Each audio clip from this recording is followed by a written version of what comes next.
6 గ్యారంటీల్లో భాగంగా కాంగ్రెస్ ప్రకటించిన ఇందిరమ్మ ఇళ్ల నిర్మాణంపై రేవంత్ ప్రభుత్వం కసరత్తులు మొదలుపెట్టింది.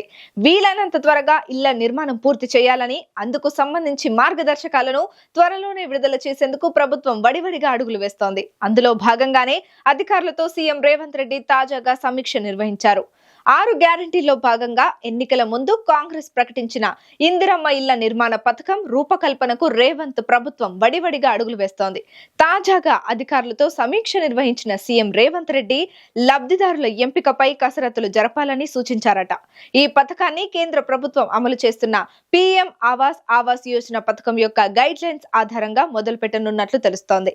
అయితే ఇందిరమ్మ ఇళ్ల నిర్మాణంపై ప్రభుత్వం గతంలోనే క్లారిటీ ఇచ్చినప్పటికీ నిబంధనలు, ఇళ్ల స్థలాల కేటాయింపుపై కేంద్ర ప్రభుత్వం నుంచి క్లారిటీ రాకపోవడంతో ఈ పథకం కొంత ఆలస్యం అవుతూ రాగా, ఇకపై వీలైనంత త్వరగా ఈ స్కీమ్ రూపకల్పన చేయాలని రేవంత్ సర్కార్ భావిస్తోంది.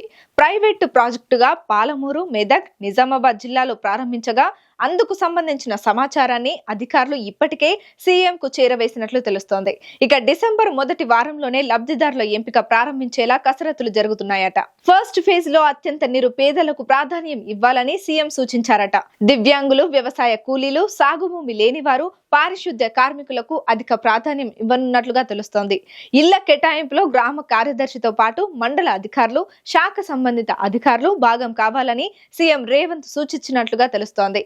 ఇక ఈ స్కీమ్ అమలు కోసం ఓ ప్రత్యేక మొబైల్ యాప్ ను కూడా అందుబాటులోకి తీసుకురాబోతున్నట్లు సమాచారం. ఈ యాప్ ద్వారా లబ్ధిదారుల ఎంపికతో పాటు ఇళ్ల నిర్మాణంలో లబ్ధిదారులు ఎదుర్కొనే సమస్యలు, పరిష్కారం వంటివి నివేదించనున్నట్లు తెలుస్తోంది. రాష్ట్ర వ్యాప్తంగా సొంత భవనాలున్న ఎంపీడీఓ కార్యాలయాల్లో ఇందిరమ్మ ఇళ్ల నిర్మాణం చేపట్టనున్నట్లు తెలుస్తోంది.